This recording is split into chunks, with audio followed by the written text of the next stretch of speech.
નમો અરિહંતાણં નમો સિદ્ધાણં નમો આયર્યાણં નમો ઉજ્જયાણં નમો લોયે સૌસાહુનાં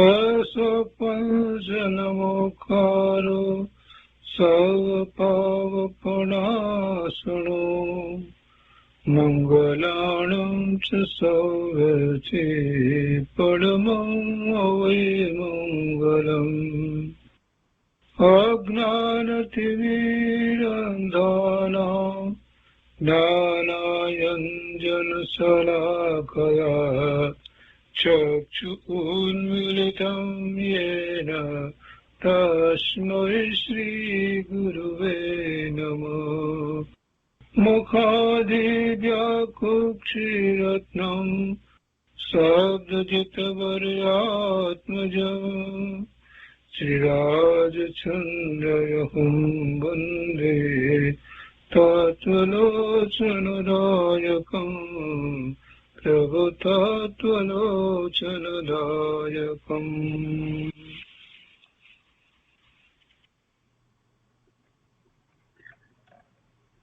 કૃપાળુદેવના વચનામૃતના સ્વાધ્યાયમાં આપણે પત્રાંક 914 સુધી સ્વાધ્યાય કર્યો છે. હવે આજે આગળ પત્રાંક 915 લઈએ છીએ. આ પત્ર પણ મુનિશ્રી લલુજી પ્રત્યે લખાયો છે.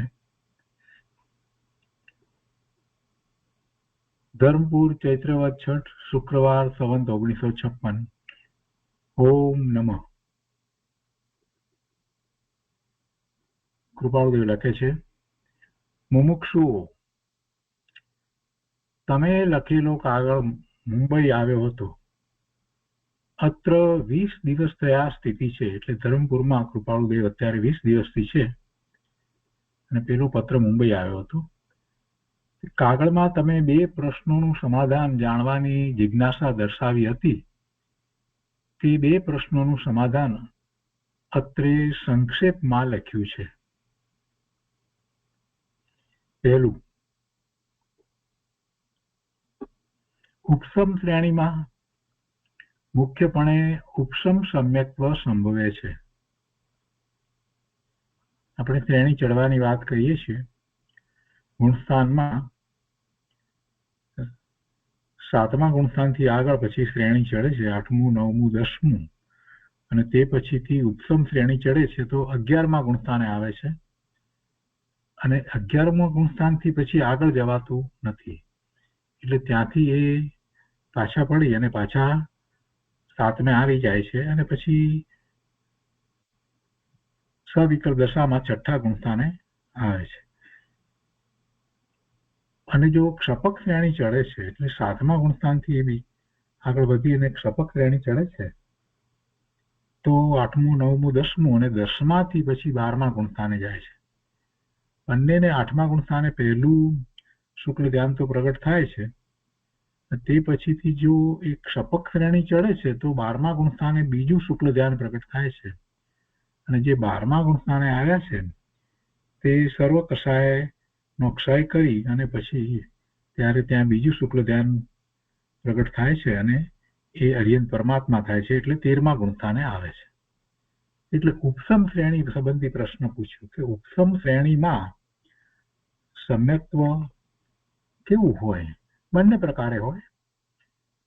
શ્રેણી ઉપસમ ચડે છે એટલે 11મા ગુણસ્થાને જવાના છે, પણ સમ્યક દર્શનમાં એમને ક્ષાયિક સમ્યક્ત્વ પણ હોય અને ઉપસમ સમ્યક્ત્વ પણ હોય.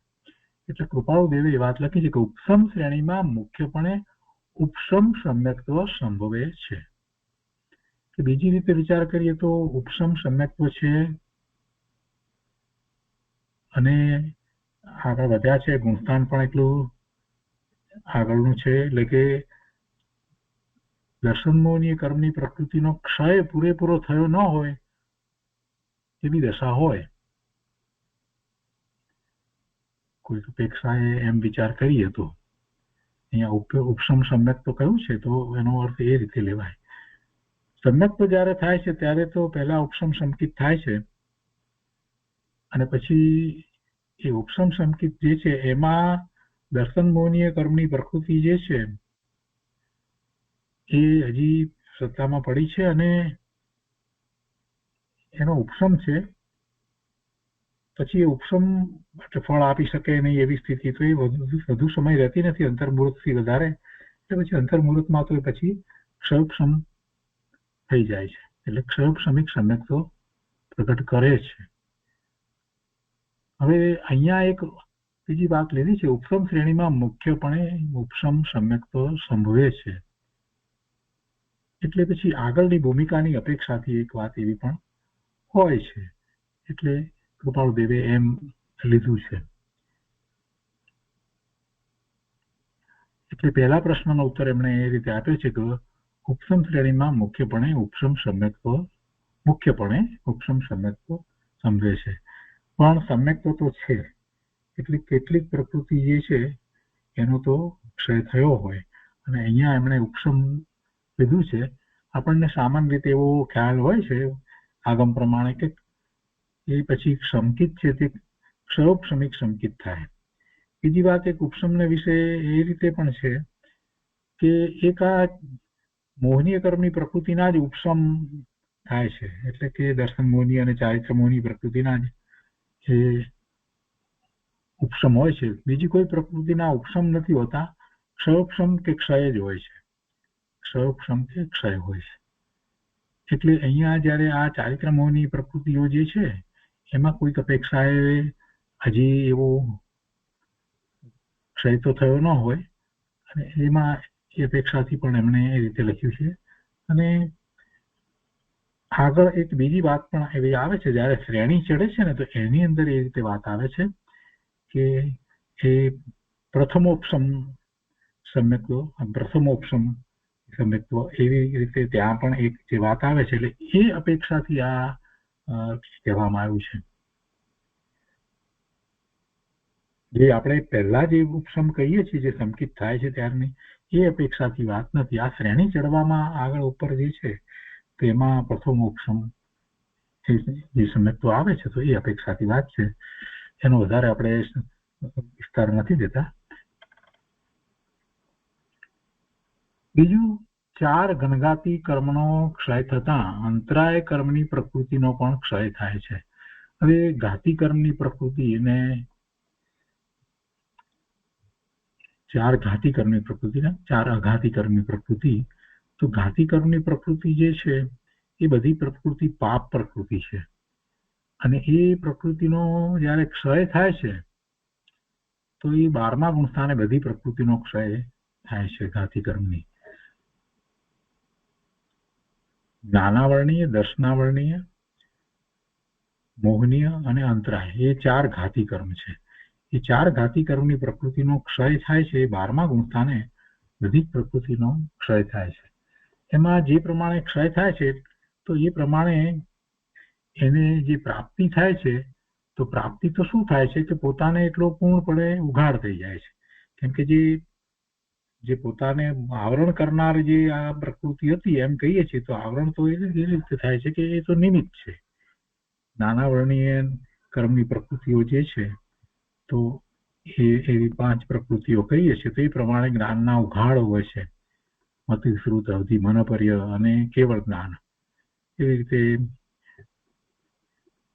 દર્શનાવર્ણીય કર્મની, એવી રીતે મોહનીય કર્મની, એમ બધી થઈને 47 પ્રકૃતિઓ ઘાતી કર્મની હોય છે. એમાં જે અહીંયા તો અંતરાય કર્મની પ્રકૃતિ લીધી છે, તો અંતરાય કર્મની પ્રકૃતિઓ 5 પ્રકૃતિ છે. તો એ 5 પ્રકૃતિનો જયારે ક્ષય થઈ જાય છે તો પૂર્ણપણે એ દશા પ્રગટ થાય છે. એટલે બધા અંતરાય ગયા. તો અંતરાય કયા કયા પ્રકારના અંતરાય હોય છે? તો કે દાન, લાભ, ભોગ, ઉપભોગ અને વીર્ય, એ પ્રકારે 5. તો એ 5ને અંતરાય કરનારી પ્રકૃતિ જે છે એના સંબંધીનો પ્રશ્ન છે. તો 5ને અંતરાય કરનારી પ્રકૃતિ જે છે એના એ જ પ્રમાણે 5ના નામ છે, અને એનો ક્ષય થઈ જાય એટલે એ પૂર્ણપણે પ્રાપ્ત થાય. જેમ જ્ઞાનાવર્ણીય કર્મની પ્રકૃતિઓ છે તો એનો ક્ષય થઈ જાય છે તો પછી પૂર્ણ જ્ઞાનની દશા પ્રગટ થાય છે એટલે કેવળ જ્ઞાન પ્રગટ થાય છે. એવી રીતે દર્શનાવરણીય કર્મની પ્રકૃતિનો જ્યારે ક્ષય થઈ જાય છે તો પછી એ કેવળ દર્શન થાય છે, નવ પ્રકૃતિ હોય છે. એટલે એ એમ 14 અને મોહનીય કર્મની પ્રકૃતિઓ છે 28 પ્રકૃતિ હોય છે. એટલે 28 ને 14 42 અને આ 5 પ્રકૃતિઓ અંતરાય કર્મની, એમ કુલ 47 પ્રકૃતિ ધાતી કર્મની હોય છે. તો એમાં અહીંયા ધાતી કર્મની પ્રકૃતિમાં અંતરાય કર્મની 5 પ્રકૃતિ સંબંધીનો પ્રશ્ન છે અને એનો ઉત્તર કૃપાળુદેવે લખ્યો છે. પણ આ 47 પ્રકૃતિ ધાતી કર્મની પ્રકૃતિ જે છે એ પાપ પ્રકૃતિ છે અને એ જીવના સ્વભાવ ભાવનો ઘાત થવામાં નિમિત્ત કારણ થાય છે. હવે સ્વભાવ ભાવનો ઘાત થવો એટલે જીવ પોતે એવા સ્વભાવ ભાવે નથી થઈ શકતો, એમાં આ કર્મની પ્રકૃતિઓનો ઉદય જે છે એ નિમિત્ત તરીકે હોય છે. તો એમાં આ અંતરાય કર્મની પ્રકૃતિ વિશે આજે આપણે કૃપાળુદેવે વાત લખી છે એ લઈએ છીએ.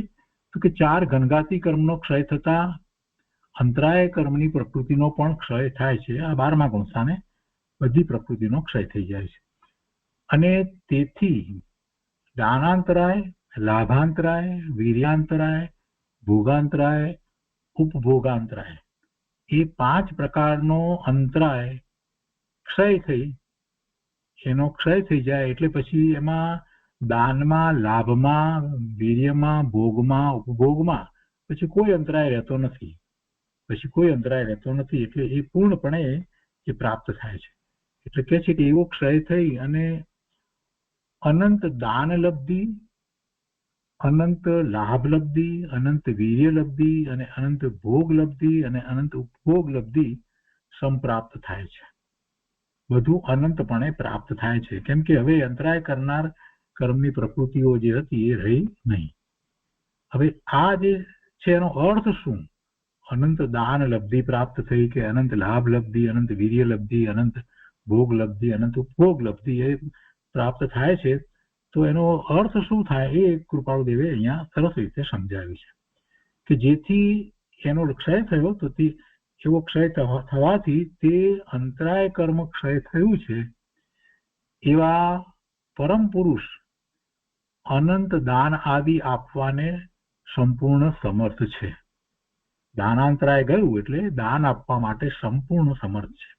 એવી રીતે લાભને માટે પણ એ છે, એવી જ રીતે ભોગને માટે, ઉપભોગને માટે અને વીર્ય માટે એને માટે એ સંપૂર્ણ સમર્થ છે. હવે એનામાં એક વાત લેવી છે કે આ બરાબર છે, એ તો આપણને સાદો અર્થ સમજાય, વ્યવહારથી તો એમ જ કહેવાય. પણ બીજી એક વાત છે એટલે કૃપાળુદેવ લખે છે કે તથાપી પૂતગળ દ્રવ્ય રૂપે એ દાન આદિ લબ્ધિની પરમ પુરુષ પ્રવૃત્તિ કરતા નથી. હવે જો આ જગ્યાએ આપણે યાદ એ કરવાનું છે કે 12મા ગુણસ્થાને જયારે આ અંતરાય કર્મની બધી પ્રકૃતિ ગઈ હોય અને અંતર મુહૂર્તમાં તો એ બીજું શુક્લ ધ્યાન પ્રગટ કરીને 13મે ગુણસ્થાને હરિયન પરમાત્મા થાય છે. હવે એવા પરમ પુરુષને આ દાન ને લાભ ને એ બધા જે કઈ બાહ્યમાં આપણે જે રીતે માનીએ એવું તો કઈ હોય નહીં. એટલે પૂતગળોનું કોઈ દાન કરવું એવી કોઈ વાત હોય નહીં. એવી આ લબ્ધિની અપેક્ષાથી એમ વાત કરવામાં આવી કે અનંત દાન લબ્ધિ પ્રાપ્ત થાય, અનંત લાભ લબ્ધિ થાય. તો હવે લાભે અનંત લાભમાં શું, 12માંથી શું લાભ પ્રાપ્ત કરવાનો? પોતે હવે એવા પરમ પુરુષ છે તો એટલે એ રીતે જોઈએ તો એ તો કઈ હોય નહીં. એટલે એ વાત તરફ કૃપાળુદેવે આપણું લક્ષ્ય ખેંચ્યું છે કે તથાપી પૂતગળ દ્રવ્ય રૂપે એ દાન આદિ લબ્ધિની, એટલે કે અનંત દાન લબ્ધિ, અનંત લાભ લબ્ધિ, અનંત વીર્ય લબ્ધિ, અનંત ભોગ ઉપભોગ લબ્ધિ એ બધી વાત કરી છે. તો એમાં તો કે છે કે એમાં એ પૂતગળ દ્રવ્ય રૂપે એ દાન આદિ લબ્ધિની પરમ પુરુષ પ્રવૃત્તિ કરતા નથી. મુખ્યપણે તો તે લબ્ધિની સંપ્રાપ્તિ પણ આત્માની સ્વરૂપભૂત છે. હવે એ લબ્ધિ જે પ્રાપ્ત થઈ, ક્ષય થયો સામે જે કર્મની પ્રકૃતિનો, તો એને કારણે જે અનંતતા પ્રાપ્ત થઈ છે તો એ વિષયની અનંતતા, તો એ લબ્ધિ તો એ લબ્ધની સંપ્રાપ્તિ પણ આત્માની સ્વરૂપભૂત છે, એ આત્માને વિશે છે. કેમ કે ક્ષાયિક ભાવે તે સંપ્રાપ્તિ છે, ક્ષાયિક ભાવે સંપ્રાપ્તિ છે, ઉદૈક ભાવે નથી. એટલે એ સંપ્રાપ્તિ પણ આત્માની સ્વરૂપભૂત છે. તો આત્માનું ખરેખર સ્વરૂપ જ છે. એ કઈ નવું પ્રાપ્ત થયું છે એમ નથી, એ તો પૂર્ણતા પ્રગટ થઈ છે. એટલે એ લબ્ધિ એ આત્માની સ્વરૂપભૂત છે. કેમ કે ક્ષાયિક ભાવે તે સંપ્રાપ્તિ છે, એટલે ઉદૈક ભાવે નથી. તેથી આત્મ સ્વભાવ સ્વરૂપભૂત છે. અને જે અનંત સામર્થ્ય આત્મામાં અનાદિથી શક્તિ રૂપે હતું, તે વ્યક્ત થઈ આત્મા નિજ સ્વરૂપમાં આવી શકે છે. એટલે એ તો બધું એનામાં જે હતું એ જ પૂર્ણપણે એને પ્રાપ્ત થાય છે. નવું કઈ પ્રાપ્ત થવાની કોઈ વાત નથી. હવે આગળ કહે છે કે તદ્રૂપ શુદ્ધ સ્વચ્છ ભાવે એક સ્વભાવે પરિણમાવી શકે છે. અને એવો પોતાનો જે સ્વભાવ છે એવા સ્વભાવ ભાવે પોતાને એ પરિણમાવી શકે છે, પૂર્ણપણે પરિણમાવી શકે છે. એમાં કોઈ અંતરાય પછી રહેતા નથી. એટલે એ લાભ જે છે તે પૂર્ણતાનો લાભ પોતાને જે પ્રાપ્ત થયો એ પોતાને સ્વરૂપને વિશે પ્રાપ્તિ થઈ, એમ લાભનો અર્થ આપણે કરી શકીએ. દાનની અપેક્ષાથી કહીએ તો સંપ્રદાન આપણે જે કહીએ છીએ તો એ પોતે પોતાને જે પ્રાપ્ત થાય છે, બધું જ પોતાને જ પ્રાપ્ત થાય છે. ભોગવવું શું છે? પોતાના સ્વરૂપમાંથી આવતા આનંદને ભોગવવો છે. ભોગ બધું એ પોતાને પોતાનામાંથી જ પ્રાપ્ત થાય છે. અને અનંત વીર્ય જ્યારે એમ કહીએ છીએ તો એવું વીર્ય પ્રગટ થાય છે કે અનંત કાળ સુધી આ બધા ગુણોનું ભવન જે ચાલી રહ્યું છે એને પોતે એ ભોગવ્યા જ કરે. હવે આ બાદ સુખ આનંદ શાંતિ બધાને ભોગવ્યા જ કરે એવી શક્તિ પ્રાપ્ત થાય છે, જેથી એ ક્યારેય અટકતું નથી, ઓછું થતું નથી. એટલે એમ એ વીર્ય અનંત વીર્ય પ્રાપ્ત થાય, એવી અનંત વીર્ય લબ્ધિ પ્રાપ્ત થાય છે. એટલે એ આત્માને વિશે જ થાય છે. એટલે કે છે કે તદ્રૂપ શુદ્ધ સ્વચ્છ ભાવે એક સ્વભાવે પરિણમાવી શકે છે. તે અનંત દાન લબ્ધિ કહેવા યોગ્ય છે. તેમજ અનંત આત્મ સામર્થ્યની સંપ્રાપ્તિમાં, આત્માના સામર્થ્યની સંપ્રાપ્તિમાં એટલે પ્રાપ્તિમાં કિંચિત માત્ર વિયોગનું કારણ રહ્યું નથી. તેનાથી અનંત લાભ લબ્ધિ કહેવા યોગ્ય છે. કિંચિત માત્ર વિયોગ થતો નથી, એટલે લાભ પૂરેપૂરો પ્રાપ્ત થાય છે, પૂર્ણપણે એક સરખો. વળી અનંત આત્મ સામર્થ્યની સંપ્રાપ્તિ સંપૂર્ણપણે પરમ આનંદ સ્વરૂપે અનુભવાય છે. તેમાં પણ કિંચિત માત્ર જરા પણ વિયોગનું કારણ રહ્યું નથી. તેથી અનંત ભોગ ઉપભોગ લબ્ધિ કહેવા યોગ્ય છે. આનંદ અનુભવાય છે, ભોગવાય છે ને એટલે. તેમજ અનંત આત્મ સામર્થ્યની સંપ્રાપ્તિ સંપૂર્ણપણે થયા છતાં તે સામર્થ્યના અનુભવથી આત્મશક્તિ થાકે કે તેનું સામર્થ્ય ઝીલી ન શકે, વહન ન કરી શકે, અથવા તે સામર્થ્યને કોઈ પણ પ્રકારના દેશકાળની અસર થઈ કિંચિત માત્ર પણ ન્યૂન અધિકપણું કરાવે, એવું કશું જ રહ્યું જ નથી. એવું કાંઈ જ રહે નહીં. કેમ કે વીર્ય એવું પ્રાપ્ત થયું છે, અનંત વીર્ય, એવું કશું રહ્યું જ નહીં. તે સ્વભાવમાં રહેવાનું સંપૂર્ણ સામર્થ્ય ત્રિકાળ સંપૂર્ણ બળ સહિત રહેવાનું છે. અને તે અનંત વીર્ય લબ્ધિ કહેવા યોગ્ય છે. તો અનંત વીર્ય લબ્ધિ ને કારણે એને આ પ્રાપ્ત થાય છે. અનંત કાળ સુધી પોતે સ્વભાવ ભાવે જ રહે છે અને એમાં કોઈ પ્રકારે વિઘ્ન વિક્ષેપ આવતા નથી, વધઘટ પણ થતી નથી. પોતાનું જે સામર્થ્ય જે છે એવું અનંત કાળ સુધી એમ જ જળવાઈ રહે એ અનંત વીર્ય લબ્ધિ અથવા તો એવી અનંત વીર્ય શક્તિનું કારણ છે. એટલે એ પ્રાપ્ત થાય છે.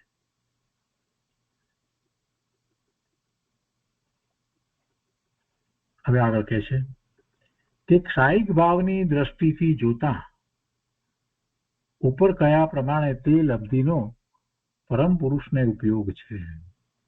એમને કઈ બહારમાંથી કઈ પ્રાપ્ત થઈ જાય છે એવી તો કોઈ વાત છે નહીં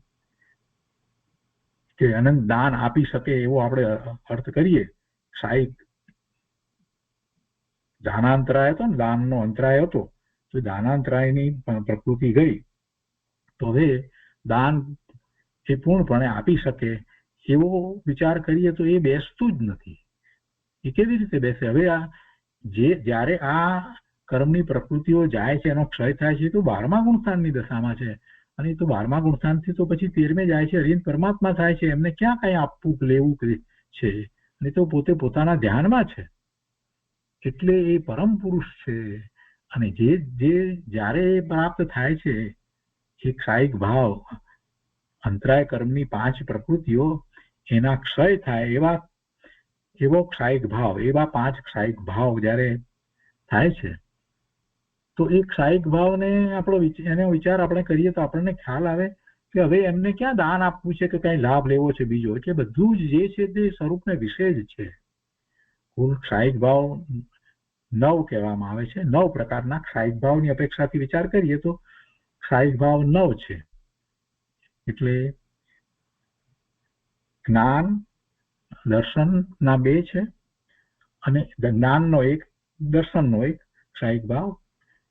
જ્ઞાનાવરણી જાય છે પૂર્ણપણે, દર્શનાવરણીય પૂર્ણપણે જાય છે, અને પછી બીજો, એના પછી ત્રીજો અને ચોથો ક્ષાયિક ભાવ છે તે મોહનીયના છે. એટલે દર્શન મોહનીય નો ક્ષાયિક ભાવ હોય અને ચારિત્ર મોહનીય નો ક્ષાયિક ભાવ એટલે યથાખ્યાત ચારિત્ર. દર્શન મોહનીય નો ક્ષાયિક ભાવ એટલે એ ક્ષાયિક સંકિત, અને ચારિત્ર મોહનીય નો ક્ષાયિક ભાવ એટલે યથાખ્યાત ચારિત્ર. અને જ્ઞાનનો ક્ષાયિક ભાવ જે છે તે અનંત જ્ઞાન એટલે કેવળ જ્ઞાન, અને દર્શનનો એવી જ રીતે કેવળ દર્શન. અને આ અંતરાયના 5 આવા ક્ષાયિક ભાવ, એમ કુલ 9 ક્ષાયિક ભાવ કહેવામાં આવે છે. આપણે 5 ભાવની અપેક્ષાથી વાત લઈએ છીએ: ઉદયિક ભાવ, ઔપશમિક ભાવ, ક્ષયોપશમિક ભાવ, ક્ષાયિક ભાવ અને પારિણામિક ભાવ. તેમાં ક્ષાયિક ભાવ જે છે તે 9 પ્રકારના હોય છે. કર્મની પ્રકૃતિઓ જે છે એ ઘાતી કર્મની પ્રકૃતિઓ 47 છે, પેટા પ્રકૃતિ સહિત, પણ એમાં ભાવ જે થાય છે ક્ષાયિક ભાવ એ 9 પ્રકારે થાય છે. તો હવે આ જે બધી દશાનો વિચાર આપણે કરીએ છીએ તો પ્રભુને આવી દશા તો હોય છે. ત્યાં પછી આ અંતરાય જતા 12માંથી તો કાંઈ પ્રાપ્ત કરવાનું છે જ નહીં, એટલે જે છે તે બધું સ્વરૂપને વિશે જ છે. તો એનો અર્થ કૃપાળુદેવે અહીંયા એ રીતે સમજાયો. એટલે હવે અહીંયા આગળ કહે છે કે ક્ષાયિક ભાવની દ્રષ્ટિથી જોતા ઉપર કયા પ્રમાણે તે લબ્ધિનો પરમ પુરુષને ઉપયોગ છે. વળી એ 5 લબ્ધિ હેતુ વિશેષથી સમજવા અર્થે જુદી પાડી છે. આ અંતરાય કર્મની 5 લબ્ધિ જે પ્રગટ થાય એમ જે કહ્યું છે એ સમજવા માટે જુદી પાડી છે. 5 લબ્ધિ એ વિશેષથી સમજવા માટે એ કારણે એને જુદી પાડી છે. નહીં તો અનંત વીર્ય લબ્ધિમાં પણ તે 5નો સમાવેશ થઈ જાય છે. એટલે આપણે જયારે કહીએ છીએ ત્યારે 13મા ગુણસ્થાને શું પ્રાપ્ત થાય છે પ્રભુને? તો એમ કહીએ છીએ કે અનંત જ્ઞાન, અનંત દર્શન, અનંત સુખ અને અનંત વીર્ય, એટલે અનંત બળ એવું પ્રાપ્ત થાય છે. અનંત વીર્ય પ્રાપ્ત થાય છે, એવા ચતુષ્ટય પ્રાપ્ત થાય છે, એમ આપણે કહીએ છીએ 4. એટલે એ રીતે જોવા જઈએ તો એ અનંત વીર્યની અંદર આ 5 જે છે પેટા વિભાગ પાડીને જે કહેવામાં આવ્યું છે એ પણ એમાં આવી જાય છે. 5નો સમાવેશ થઈ શકે છે. આત્મા સંપૂર્ણ વીર્યને સંપ્રાપ્ત થવાથી પોતાનું બધું જ વીર્ય પોતે પ્રાપ્ત કરી લે છે. એટલે એનો ઉઘાડ અંદરમાં તો હતું જ. આત્મા સંપૂર્ણ વીર્યને સંપ્રાપ્ત થવાથી એ 5 લબ્ધિનો ઉપયોગ ઉદ્ગળ દ્રવ્ય રૂપે કરે તો તેવું સામર્થ્ય તેમાં વર્તે છે. તથાપિ કૃત્ય એવા પરમ પુરુષમાં સંપૂર્ણ વિતરાગ સ્વભાવ હોવાથી તે ઉપયોગનો તેથી સંભવ નથી. અને ઉપદેશ આદિના દાન રૂપે જે તે કૃત્ય પરમ પુરુષની પ્રવૃત્તિ છે તે યોગ આશ્રિત પૂર્વબંધના ઉદયમાનપણાથી છે. આત્માના સ્વભાવના કિંચિત પણ વિકૃત ભાવથી નથી. જો કૃપાળુદેવ એ વાતને વધારે અહીંયા સ્પષ્ટ કરે છે કે જે છે તે એ વીર્ય જે ઉલસે છે એમાં 5 ભાવ આવી જાય છે, એટલે અંતરાય કર્મની પ્રકૃતિમાં જે વીર્ય જે છે તે મુખ્ય છે. અંતરાય તો બધા લાભના, દાનના, ભોગના, ઉપભોગના અને વીર્યના એમ 5 પ્રકારે આપણે કહીએ છીએ. પણ છતાંય કે સાહિક ભાવની દ્રષ્ટિથી જોતા ઉપર કયા પ્રમાણે તે લબ્ધિનો પરમ પુરુષને ઉપયોગ છે. વળી એ 5 લબ્ધિ હેતુ વિશેષથી સમજાવવા અર્થે જુદી પાડી છે. નહીં તો અનંત વીર્ય, એમાં માત્ર આપણે અનંત વીર્ય કહીએ છીએ તો એ અનંત વીર્યમાં એ પછી લાભ અને દાન અને ભોગ ને ઉપભોગ એ પણ અનંતપણે પ્રગટ થયા છે, એવી લબ્ધિ પ્રાપ્ત થઈ છે, એ વાત આવી જાય છે. પણ તે એમાં પણ એ રીતે 5 નો એમાં સમાવેશ થઈ શકે છે. અને હવે જે વાત કરે છે આગળ એ મહત્વની છે કે આત્મા સંપૂર્ણ વીર્યને સંપ્રાપ્ત થવાથી એ 5 લબ્ધિનો ઉપયોગ પૂતગળ દ્રવ્ય રૂપે કરે તો તેવું સામર્થ્ય તેમાં વર્તે છે, એવું સામર્થ્ય તો વર્તે છે. પણ હવે એ પૂતગળ દ્રવ્ય રૂપે એનો ઉપયોગ ક્યાંથી કરે? 5 લબ્ધિનો 5 લબ્ધિનો ઉપયોગ પૂતગળ દ્રવ્ય રૂપે કરે તો તેવું સામર્થ્ય એમાં વર્તે છે.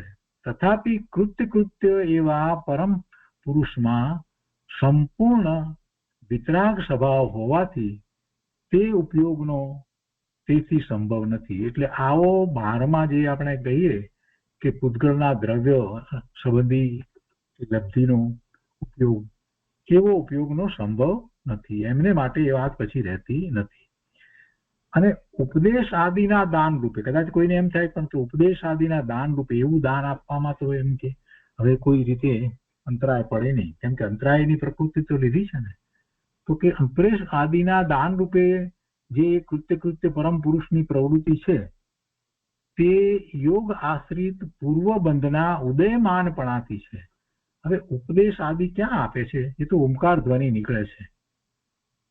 13મા ગુણસ્થાનની દશામાં પરમ પુરુષ એટલે કે કેવળી પરમાત્મા, અરિયન ભગવાન, તીર્થંકર પરમાત્મા, એમને એવો પૂર્વે જે તીર્થંકર નામ કર્મ બાંધ્યું છે કે કેવળી જે થવાના છે તો એ પ્રમાણે જે કર્મ બંધ થયો છે, તો એવું જયારે કેવળ જ્ઞાન પ્રગટ કરે છે ત્યાર પછીથી એ ઓમકાર ધ્વનિ છૂટે છે. કેવળીને પણ છૂટે છે, કોઈ મુક્ત કેવળીને નથી હોતી, બાકી બીજા બધા કેવળીને પણ હોય છે અને તીર્થંકર ભગવાનને પણ હોય છે. એટલે હરિયંત પરમાત્માને એવી જે ઓમકાર ધ્વનિ જે છૂટે છે જેમાંથી જ્ઞાન આપણને પ્રાપ્ત થાય છે, એમાંથી આપણને સર્વોત્કૃષ્ટ દ્રવ્યસ્વરૂપ પ્રાપ્ત થાય છે, સર્વોત્કૃષ્ટ ઉપદેશ પ્રાપ્ત થાય છે.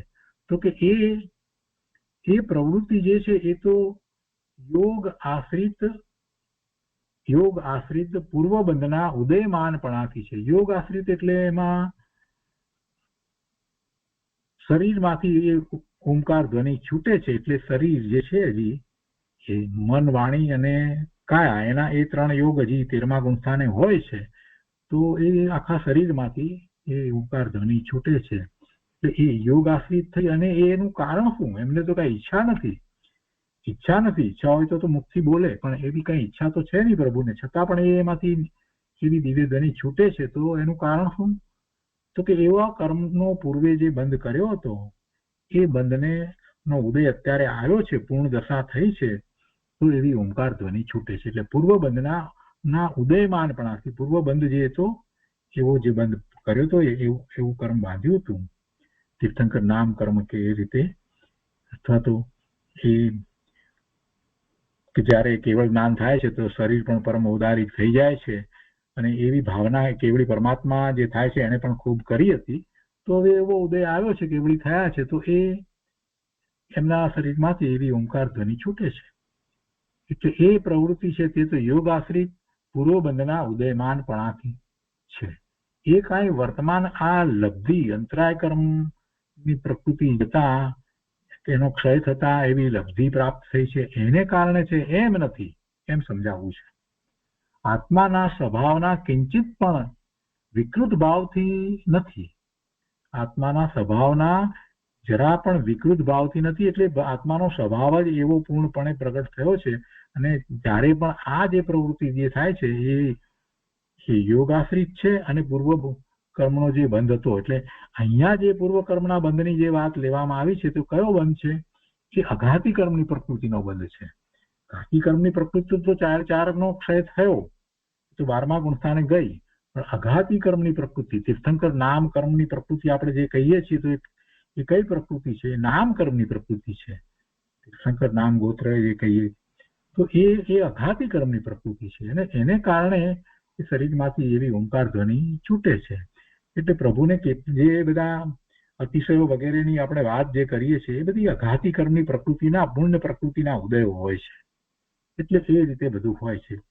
જેમ કે આહાર નથી, હવે કવલ આહાર પણ એમને હોતો નથી, એમને પડછાયો હોતો નથી, એમને પછી વાળ વધતા નથી, નખ વધતા નથી, અને આખું લોહી પણ સફેદ થઈ જાય છે. આ બધી જે વાતો આપણે કહીએ છીએ જે પરમોદાય ની વિશેની, તો એ બધી અઘાતી કર્મની પ્રકૃતિના ઉદયો છે. એમાં ઘાતી કર્મના કોઈ ને કારણે હતું નહીં, એટલે ઘાતી કર્મનો ક્ષય થતા પછી એમાં ફેર પડે એવી કોઈ વાત જ નથી. પણ અંતરાય પ્રકૃતિને હિસાબે કોઈને એમ થાય કે અંતરાય કર્મની પ્રકૃતિમાં એને કારણે એ દાનાંતરાય કે લાભાંતરાય કે એને લીધે થઈને આ જ્ઞાન દાન આપવામાં કદાચ પૂર્ણપણે ના આપી શકતા હોય તો એમાં એ પ્રકૃતિ કામ કરતી હતી. ના, એમ નથી. એ વાત અહીંયા સ્પષ્ટ કરી. કેમ કે એમને તે સ્વભાવ ભાવે પરિણમે છે ત્યારે ઈચ્છા વિના આ જે એવી દિવ્ય ધ્વનિ છૂટે છે, અને એ યોગ આશ્રિત છે અને પૂર્વ કર્મના ઉદય રૂપ છે. તો આ બહુ સરસ સ્પષ્ટતા કરી.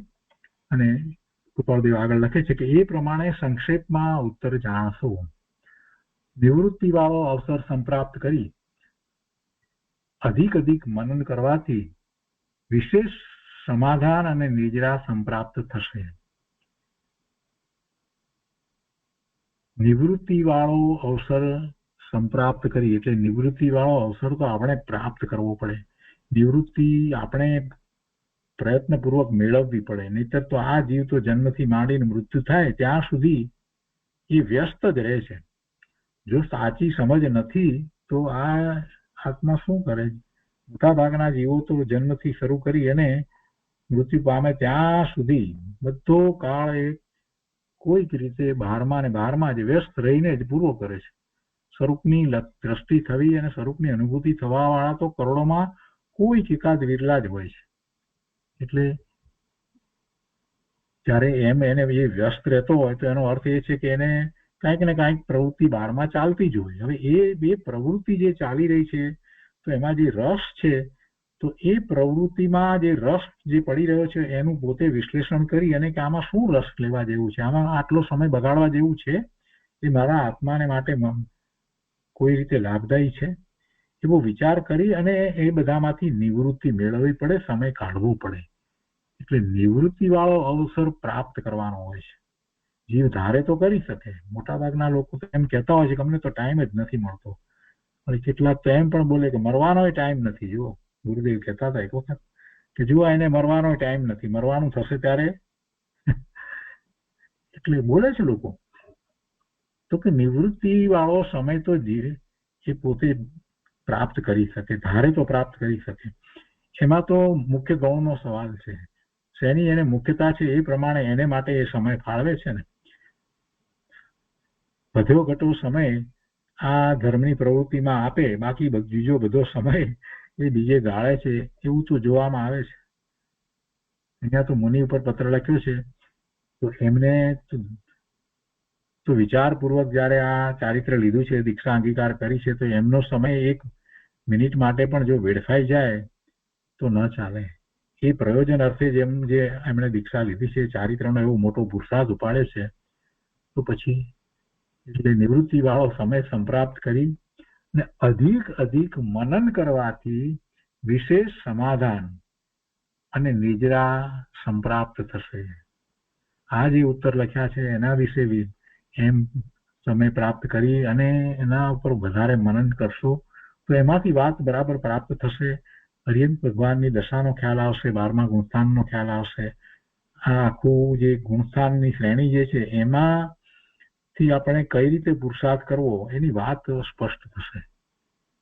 અને એમ જયારે પ્રવૃત્તિ થઈ રહી હશે તો એ વખતે જે કર્મના ઉદય હશે એ તો આવશે, વિપાક એવો હોય, અને એ પછી ખરી જશે. એટલે નિજરા પ્રાપ્ત થશે, દ્રષ્ટિ સ્વરૂપ તરફ રહેશે. એટલે આગળ લખે છે કે સ ઉલ્લાસ ચિત્તથી ઉલ્લાસ સહિત ચિત્તથી જ્ઞાનની અનુપ્રેક્ષા કરતા અનંત કર્મોનો ક્ષય થાય છે. જ્ઞાનની અનુપ્રેક્ષા કરવી એટલે પોતાના જ્ઞાન સ્વભાવની અનુપ્રેક્ષા કરવી, એની ભાવના ભાવવી, એમાં એકાગ્રતા કરવી. ઉલ્લાસ સહિત ચિત્તથી જ્ઞાનની અનુપ્રેક્ષા કરતા અનંત કર્મનો ક્ષય થાય છે. ઓમ શાંતિ શાંતિ શાંતિ. તો એ રીતે આ 915મો પત્ર થયો. તે પછીથી મહારાજશ્રી પર, લલ્લુજી મહારાજશ્રી પર આ 916મો પત્ર લખાયો છે. એ પણ આપણે લઈએ છીએ. એ પણ ધરમપુરથી જ એમને પત્ર લખ્યો છે. ચૈત્રવદ 13 શુક્રવાર સંવત 1956. ઓમ કૃપાળુ મુનિવરોનો યથાવિધિ વિનય ઈચ્છીએ છીએ. કૃપાળુદેવ પણ મુનિવરો પ્રત્યે કેટલા વિનયવંત વર્તે છે. આપણને એમ લાગે કે પત્રની અંદર પણ કૃપાળુદેવ એમ નથી કે એ સાતે મુનિ કૃપાળુદેવ સંબંધી કેવો ઊંચો અભિપ્રાય ધરાવતા હતા, એમને વંદન કરતા હતા, એમની પાસેથી જ્ઞાન પ્રાપ્ત કરતા હતા, છતાં કૃપાળુદેવને પણ એમના પ્રત્યે એવો વિનય, એ વાત કેટલી મોટી છે. આપણને અહીંયા આ પત્ર દ્વારા ખ્યાલ આવે છે. ઘણા પત્રમાં એમણે એ રીતે લખ્યું છે, વંદન વગેરે લખ્યા છે. કૃપાળુ મુનિવરોને જો, એવું કૃપાળુ મુનિવરો કેવી રીતે, કોણ કૃપા કોની ઉપર કરે છે, પણ કૃપાળુદેવે એ રીતે જ લખ્યું છે કે કૃપાળુ મુનિવરોનો યથાવિધિ વિનય ઈચ્છીએ છીએ. જે ચારિત્ર લીધું છે એ માટે કૃપાળુદેવને મુનિનો વિનય છે. આગળ લખે છે કે બળવાન નિવૃત્તિના હેતુભૂત ક્ષેત્રે ચાતુર્માસ કર્તવ્ય છે. પહેલા પણ વાત હતી, ફરીથી પણ એ સંબંધીનું માર્ગદર્શન આપ્યું છે. બળવાન નિવૃત્તિના હેતુભૂત ક્ષેત્ર, જ્યાં નિવૃત્તિનો યોગ વધારે રહે એવું ક્ષેત્ર શોધજો. બળવાન નિવૃત્તિ એટલે બીજી કોઈ વાત હોય નહીં અને તમે તમારા આત્માનું કલ્યાણ કરવાની પ્રવૃત્તિ જ કરી શકો. બળવાન નિવૃત્તિના હેતુભૂત ક્ષેત્રે ચતુર્માસ કર્તવ્ય છે. ત્યાં ચતુર્માસ કરવો જોઈએ. એમ નહીં કે આપણે બરાબર વસ્તીમાં કરીએ તો બધા વ્યાખ્યાન આપણું સાંભળે અને બધાને ખબર પડે ને એટલી પ્રશંસા વગેરે પણ થાય ને એવી બધી વાત ન હોય. મુનિના અંતરમાં એવો વિકલ્પ આવે નહીં. કોઈકને એમ વિકલ્પ આવે કે ઘણા લોકો લાભ મળે એવી વાત આપણે કરીએ છીએ કે તેવો તો મુનિને વિકલ્પ આવતો હોય તો બધાની વચ્ચે કે રે ચતુર્માસ તો લોકોને લાભ થાય ને, આવો પણ સામાન્ય જીવોને એવો વિકલ્પ આવે. તો આપણે આ સંબંધી પહેલા પણ વાત કરી છે. મુનિના અંતરમાં એવો વિકલ્પ ના હોય. સાચા મુનિ છે એને એવો વિકલ્પ ના આવે. એ જાણે છે કે જીવ માત્ર જ્ઞાન સ્વભાવી ભગવાન આત્મા છે અને દરેક જીવનું પોતાનું ઉપાદાન કારણ જ્યારે તૈયાર હોય ત્યારે એને જ્ઞાન થવા માટે નિમિત્ત કારણ તો પ્રાપ્ત થઈ જ જાય છે.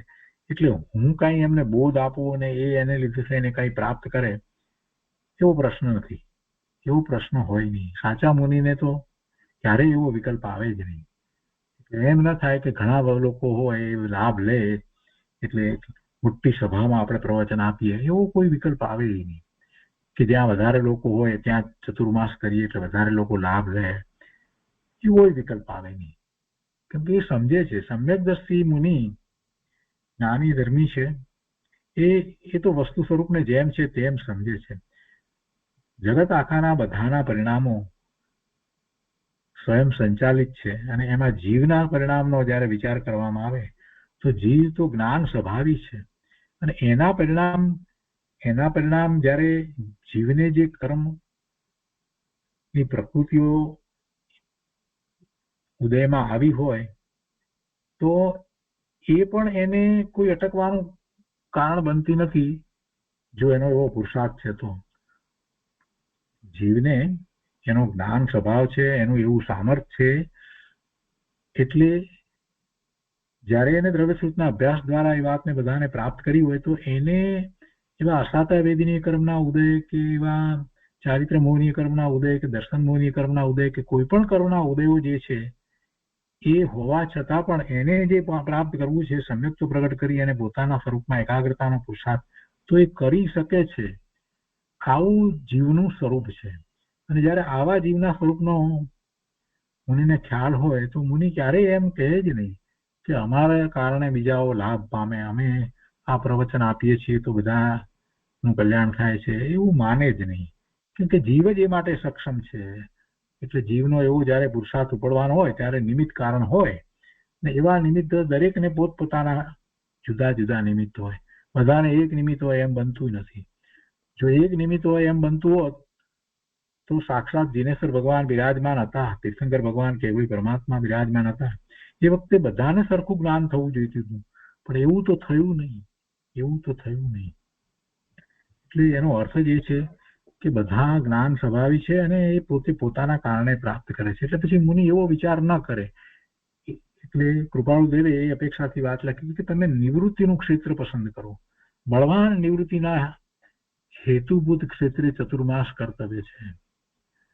નડિયાદ વર્ષો આદિ જે સાનુકૂળ હોય તે જગ્યાએ એ તમે ચતુર્માસ કરો. અને પછી આગળ લખે છે કે એક સ્થળને બદલે બે સ્થળે થાય તેમાં વિક્ષિપ્તતાનો હેતુ સંભવિત નથી.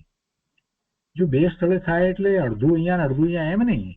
એમાં જે મુનિઓમાં કેટલાક મુનિઓ એક જગ્યાએ અને બીજા કેટલાક મુનિ બીજી જગ્યાએ એમ કહેવાનું. એટલે બે સ્થળે થાય.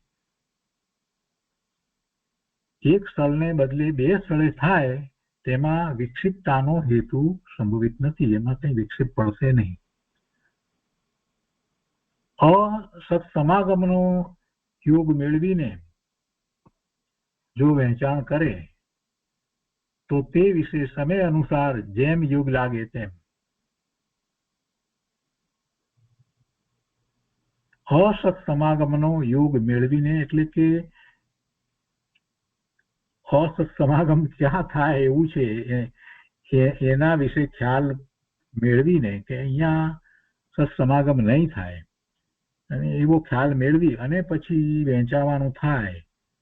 અસત્સમાગમનો યોગ મેળવીને એટલે એ ક્યાં એવો અસત્સમાગમ થાય અથવા તો સત્સમાગમ ન થાય એ વાતનો જરા વિચાર કરી અને પછી એ મુનિઓ બે ભાગમાં વેચાય અને એવી રીતે ચતુર્માસ કરે તો તે વિશે સમય અનુસાર જેમ યોગ લાગે તેમને જણાવી તે કારણની નિવૃત્તિ કરી.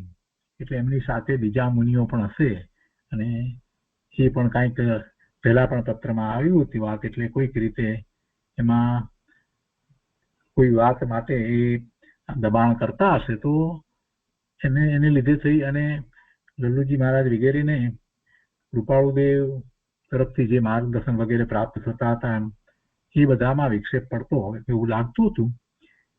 એટલે એમની સાથે ચતુર્માસ ન કરવા માટે થઈ અને કોઈક રીતે એવી રીતે પણ આયોજન કરી શકાય. અને એ સંબંધી પહેલા એક પત્રમાં પણ વાત આવી હતી. અહીંયા પણ ફરીથી વાત લીધી છે કે બે સ્થળે જુદા જુદા સ્થળે થાય એટલે એ ક્યાંક બીજે કરે તમે બીજે કરો. અને અસત્સમાગમનો યોગ મેળવીને જો વહેંચાણ કરે તો તે વિશે સમય અનુસાર જેમ યોગ લાગે તેમને જણાવી તે કારણની નિવૃત્તિ કરી સત્સમાગમ રૂપ સ્થિતિ કરવી યોગ્ય છે. એટલે પેલું અસત્સમાગમ નું જે કારણ છે એ કારણની નિવૃત્તિ કરી એ કારણ જે છે એને ટાળી હવે કે હવે ન રહે એ કારણ અને સત્સમાગમ રૂપ સ્થિતિ કરવી યોગ્ય છે. આગળ લખે છે કે અત્ર સ્થિતિનો સંભવ વૈશાખ સુદ બીજ થી પાંચમ. એટલે હજી ધરમપુરમાં બીજ થી પાંચમ વૈશાખ સુદ બીજ સુધી કે બધું વૈશાખ સુદ પાંચમ સુધી રહેશે. ધરમપુરમાં કૃપાળુદેવ રહ્યા છે તો એવી વાત લખી છે. સમાગમ વિશે અનિશ્ચિત. ક્યારે સમાગમ થશે એની નિશ્ચિતતા નથી. પરમ શાંતિ એમ કરી અને પત્ર પૂરો કર્યો છે.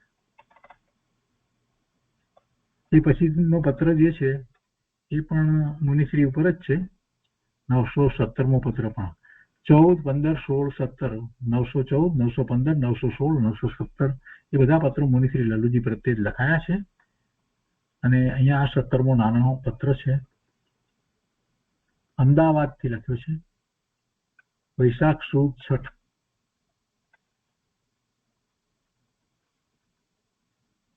અહીંયા આ જે પત્ર છે ધરમપુર ચૈત્રવદ તેરસનો અને ત્યાર પછીથી આ વૈશાખ મહિનામાં લખે છે વૈશાખ સુદ છઠના દિવસે ભીમનાથ એટલે અમદાવાદમાં જ છે. કૃપાળુદેવ લખે છે કે આજે દશા આદિ સંબંધી જે જણાવ્યું છે અને બીજ વાવ્યું છે તેને કોતરશો નહીં, તે સફળ થશે.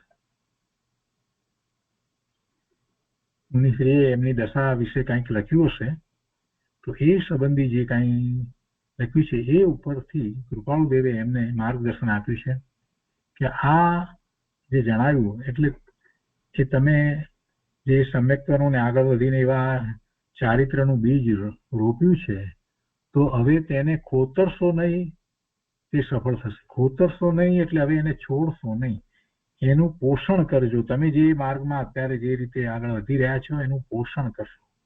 બીજ વાવીએ એટલે આપણે એનું પોષણ કરીએ, એને ખોતરતા નથી, એને પાણી પાઈએ, ખાતર આપીએ, તો એવી રીતે એનું પોષણ કરીએ. એને પાછા કાઢી નથી નાખતા. કોઈકના કહેવાથી આપણે કાઢી નાખીએ એમ નથી થતું. એટલે ખોતરશો નહીં, એના સંબંધી બીજું કાંઈ કરવાની જરૂર નથી, એનું પોષણ કરશો.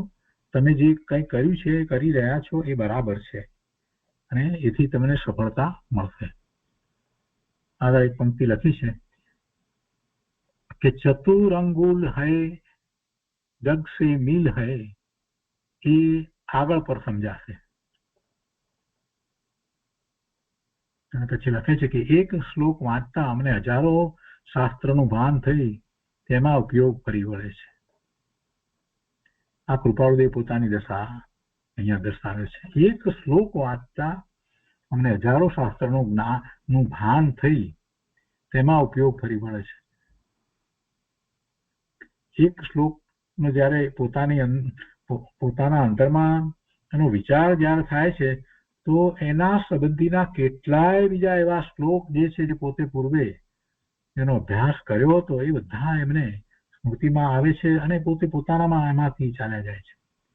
એમાં બધામાં ઉપયોગ ઝડપથી ફરી વળે છે કે આ જ વાત છે.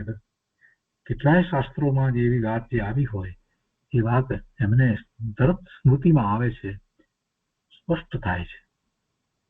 હવે અહીંયા જે એક વાત લખી છે અહીંયા ફૂટનોટની અંદર કે ચતુરંગ ગુલ હૈ લગ સે મિલ હૈ, તો એને માટે પત્રાંક 265 નું પદ 7મું છે તેમાં એ વાત આવી છે. આપણે એનો અર્થ તો લગભગ નથી કરી શકવા, છતાં એ પદ જોઈએ છીએ. 265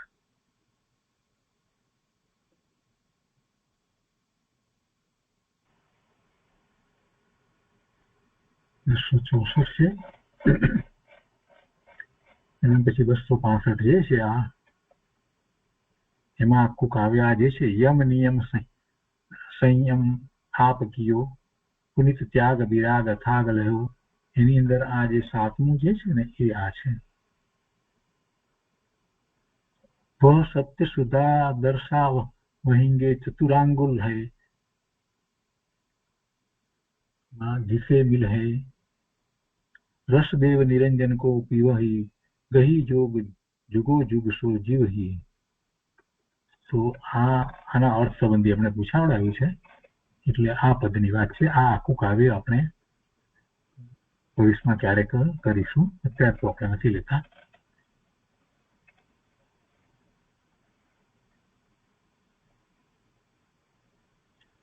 તો આજનો સ્વાધ્યાય અહીંયા સુધી રાખીએ છીએ.